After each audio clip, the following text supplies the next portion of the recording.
بسم اللہ الرحمن الرحیم۔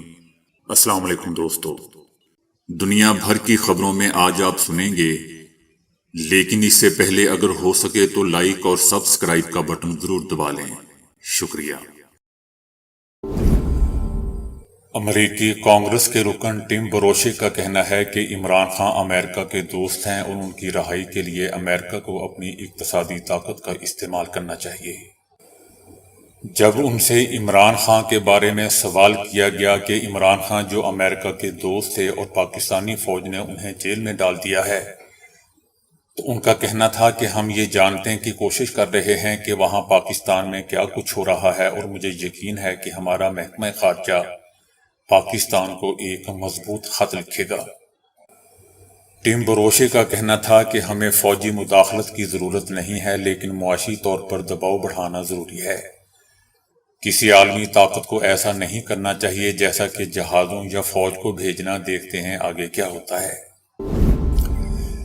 غیر قانونی افغان باشندوں کی وطن واپسی کا سلسلہ دوستو جاری ہے۔ محکمہ داخلہ کا کہنا ہے کہ 24 مارچ 2024 تک پاکستان چھوڑنے والے غیر قانونی افغان باشندوں کی کل تعداد 5,20,692 تک پہنچ چکی ہے، اور واپسی کا یہ سلسلہ جاری اور ساری ہے۔ 12 مارچ سے 24 مارچ تک 7,186 افغان باشندوں میں 2,874 مرد، 1,543 خواتین اور 2,770 بچے اپنے ملک چلے گئے۔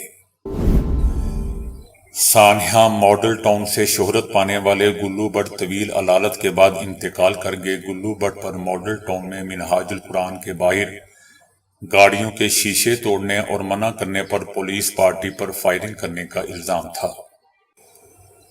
شیر لاہور کے نام سے مشہور گلو بٹ کو ٹی وی چینل کی فوٹیج میں 17 جون 2014 کو لاہور کے ماڈل ٹاؤن کے علاقے میں پاکستان عوامی تحریک کے کارکنوں اور پولیس کے درمیان ہونے والی جھڑپ کے دوران گاڑیوں کے شیشے توڑتے ہوئے واضح طور پر دکھایا جاتا رہا ہے۔ میڈیا پر یہ فوٹیج بار بار نشر ہونے کے بعد گلو بٹ کو گرفتار کر لیا گیا تھا، لیکن بعد میں انہیں ضمانت پر رہا کر دیا گیا۔ اس آپریشن کے دوران دوستو پاکستان عوامی تحریک کے سربراہ علامہ طاہر القادری کے کارکنوں اور پولیس کے درمیان ہونے والی جھڑپوں میں 14 افراد مارے گئے تھے۔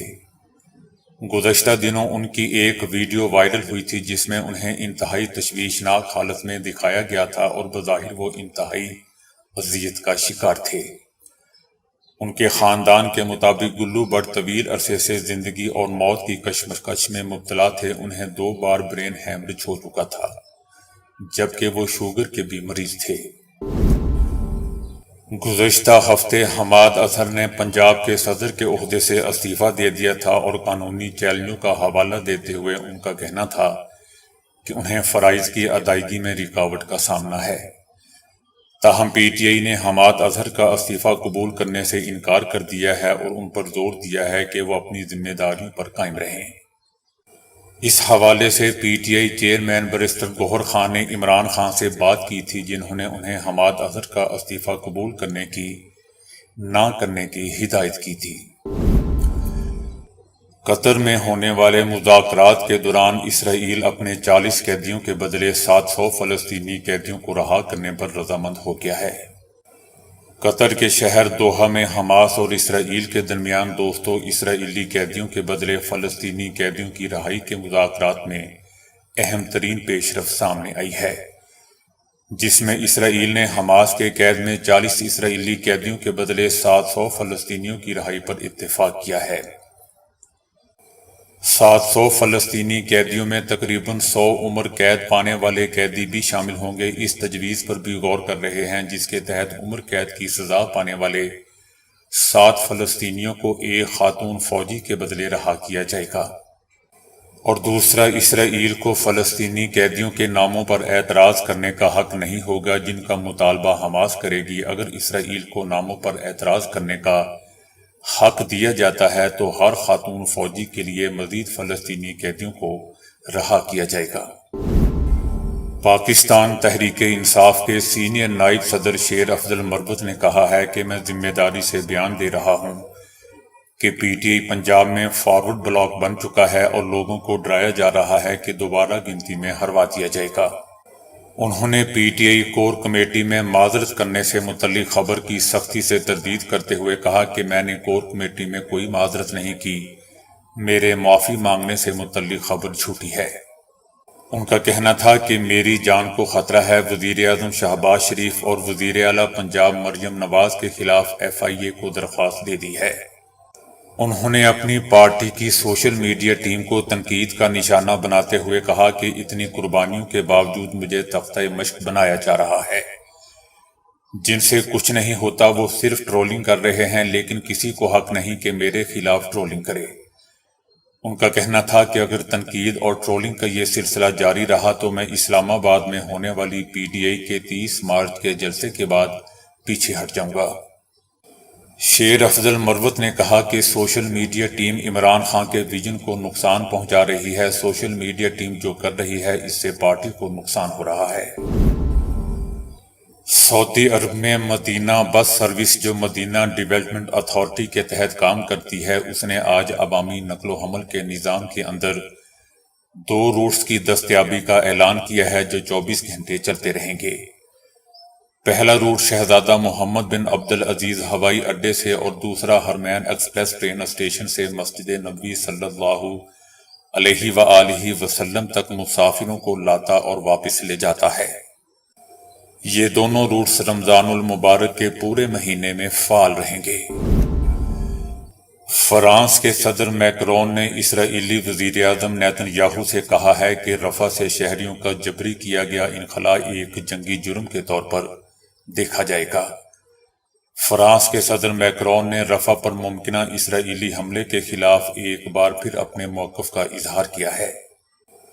رفح دوستو اس وقت غزہ کی اکثریتی آبادی کے لیے پناہ گاہ بن چکا ہے، جہاں کم از کم 15 لاکھ لوگ غزہ جنگ کی وجہ سے پناہ لینے پر مجبور ہو چکے ہیں۔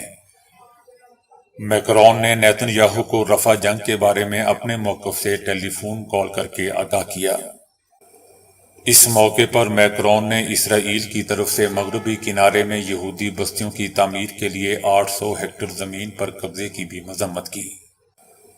اپنی فون کال کے دوران صدر میکرون نے نیتن یاہو کو بتایا کہ وہ اقوام متحدہ کی سلامتی کونسل میں غزہ کی جنگ بندی کے سلسلے میں ایک قرارداد پیش کرنے کا بھی ارادہ رکھتے ہیں۔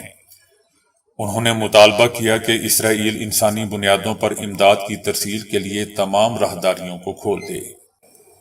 اسرائیل کے رفح پر ممکنہ حملے کے خلاف دوستو عالمی سطح پر غیر معمولی رد عمل اور دباؤ کی کیفیت پائی جاتی ہے، اور انتباہ کیا جا رہا ہے کہ ایسے حملے کے نتیجے میں انسانی اموات کی تعداد بہت زیادہ ہو جائے گی اور ایک بڑے انسانی بحران کا سامنا کرنا پڑے گا۔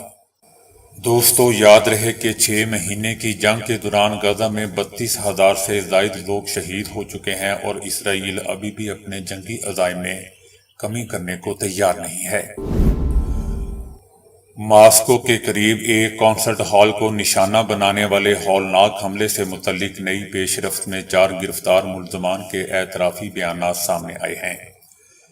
یہ بیانات انہوں نے ایک عدالت کے سامنے پیشی کے موقع پر دیے ہیں۔ دوستو یاد رہے کہ ماسکو میں کانسرٹ ہال پر حملے میں 200 کے قریب لوگ مارے گئے تھے اور اس حملے کی ذمہ داری شدت پسند تنظیم نے قبول کی تھی۔ اس حملے میں ملوث 4 ملزمان کو گرفتار کیا گیا ہے اور ان کی شناخت سامنے آئی ہے۔ لاہور میں ناراض بیوی کو منانے کی کوشش میں دوستو ناکامی پر شوہر نے اپنی ہی جان لے لی۔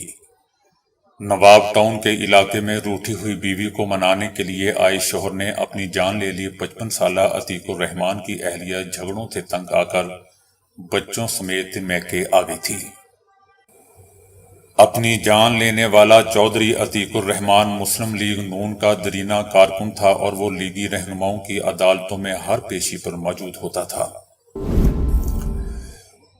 بھارتی حکومت نے کشمیری سرکاری ملازمین کی طرف سے حکومت کی پالیسیوں اور اقدامات پر تنقید کے لیے سوشل میڈیا کے استعمال پر مکمل پابندی عائد کر دی ہے، اور سرکاری ملازمین کو تازہ انتباہ جاری کیا ہے کہ وہ حکومت کی پالیسیوں اور اقدامات پر تنقید کرنے کے لیے سوشل میڈیا کے استعمال سے باز رہیں۔ سوشل میڈیا پیجز، کمیونٹیز یا مائکرو بلاگز پر حکومتی پالیسیوں یا اقدامات پر بحث یا تنقید میں حصہ لینے پر بھی پابندی لگا دی گئی ہے۔ غزہ میں اسرائیلی فوجیوں کی جانب سے فلسطین خواتین کو زیادتی کے بعد مارنے کے واقعات کا انکشاف سامنے آیا ہے۔ غیر ملکی میڈیا کا کہنا ہے کہ اسرائیلی فوجی اور سپاہی منظم منصوبے کے تحت فلسطینی خواتین کا جنسی استحصال کر رہے ہیں۔ دوسری جانب ماہ رمضان میں بھی غزہ میں اسرائیلی فوج کے وحشیانہ حملے جاری ہیں۔ 24 گھنٹوں میں مزید 72 فلسطینی شہید کر دیے گئے، جس کے بعد مجموعی شہادتوں کی تعداد 32,142 ہو گئی ہے۔ 7 اکتوبر سے اب تک اسرائیلی حملوں میں 74,412 فلسطینی زخمی ہو کر مختلف ہسپتالوں میں زیر علاج ہیں۔ زخمیوں میں خواتین اور بچے بھی بڑی تعداد میں موجود ہیں۔ غزہ میں امداد پہنچانے کے لیے اقدامات کا سلسلہ جاری ہے، مگر شمالی غزہ میں انسانی صورتحال ہر گزرتے لمحے میں ابتر ہوتی جا رہی ہے۔ دوسری جانب اقوام متحدہ نے قحط کے خطرے کے بارے میں اپنے انتباہات کا اعادہ کیا ہے۔ اقوام متحدہ کے تازہ ترین الرٹ میں کہا گیا ہے کہ شمالی غزہ میں قحط آنے والا ہے۔ بچے غذائی قلت اور پانی کی وجہ سے مر رہے ہیں۔ غزہ میں بچوں کی زندگیاں اور صحت داؤ پر لگی ہوئی ہیں۔ غزہ میں فلسطینی ایک نہ ختم ہونے والے ڈراؤنے خواب کی زندگی گزار رہے ہیں۔ اقوام متحدہ نے اپنی تازہ ترین رپورٹ میں توقع ظاہر کی تھی کہ شمالی غزہ کی پٹی میں اب اور مئی کے درمیان قحط پھیلنے کا خطرہ ہے، جہاں 3 لاکھ افراد اب بھی لڑائی کی وجہ سے پھنسے ہوئے ہیں۔ غزہ میں بھوک کی تباہ کن سطح کا سامنا کرنے والے لوگوں کی تعداد 1.1 ملین ہو چکی ہے، جو آبادی کا نصف حصہ ہے۔ وزیر اعظم شہباز شریف نے گیس کی قیمتوں میں اضافے پر غصے کا اظہار کیا ہے، آڈر رپورٹ طلب کر لی ہے۔ وزیر اعظم کا اوگرا اور گیس کمپنیوں کی کارکردگی کا جائزہ لینے کا فیصلہ، انفراسٹرکچر اور گیس چوری کی تفصیلات بھی مانگ لی۔ خلیجی ریاست عمان کی حکومت نے کہا ہے کہ شاپنگ مالز میں خریداروں کو اخلاقیات کی پاسداری نہ کرنے کی صورت میں جرمانوں اور قید کی سزا کا سامنا ہو سکتا ہے۔ عمان حکومت کا کہنا ہے کہ اپنے کندھے، گھٹنے اور سینے کو مناسب طریقے سے نہ ڈھانپنے والے مرد اور خواتین کو $780 تک جرمانہ ہو سکتا ہے اور 3 ماہ کی قید بھی ہو سکتی ہے۔ عمان حکومت کا کہنا ہے کہ لوگوں کا لباس ایسا ہونا چاہیے جو ان کے جسم کو موضوع طور پر ڈھانپے، لباس میں سے جسم نظر نہ آئے اور اس پر کوئی غیر موضوع نقش اور عکس نہ بنے ہوں۔ ایک امریکی لڑکی جس کا دعویٰ ہے کہ اس کا منہ دنیا میں سب سے بڑا ہے، اپنے اسی بڑے منہ کی وجہ سے کس طرح لاکھوں روپے کما رہی ہے، سن کر آپ حیران رہ جائیں گے۔ اس 30 سالہ لڑکی کا نام سمار تھار ہے، جس نے لاک ڈاؤن لگنے پر ٹک ٹاک پر اکاؤنٹ بنایا تھا۔ وہ ٹک ٹاک پر اپنے گانے اور اداکاری کی صلاحیتوں سے لوگوں کو متاثر کرنا چاہتی تھی، لیکن جلد ہی اس نے محسوس کیا کہ لوگ اس کے گانے اور اداکاری کی بجائے اس کے بڑے منہ سے زیادہ متاثر ہو رہے ہیں۔ اس احساس کے بعد سمار تھار نے اپنے منہ کو مختلف زاویوں سے کھول کر ٹک ٹاک ویڈیوز بنانی شروع کر دیں، جو بہت وائرل ہونے لگی۔ اس کی یہ ویڈیوز ایسی پاپولر ہوئیں کہ چند ماہ میں اس کے فالوورز کی تعداد 7,000 سے 40,000 سے تجاوز کر چکی، اور اس لڑکی کا کہنا ہے کہ وہ اپنی ان وائرل ویڈیو سے ماہانہ لگ بھگ 11,000 پاؤنڈز یعنی تقریباً پاکستانی 23 لاکھ روپے کما رہی ہے۔ اس نے کہا کہ میں اپنی ایک وائرل ویڈیو پر اب تک 15,000 پاؤنڈز بھی کما چکی ہوں۔ تو دوستو، ابھی کے لیے اتنا ہی۔ ویڈیو کو لائک اور شیئر کرنے کا بہت بہت شکریہ۔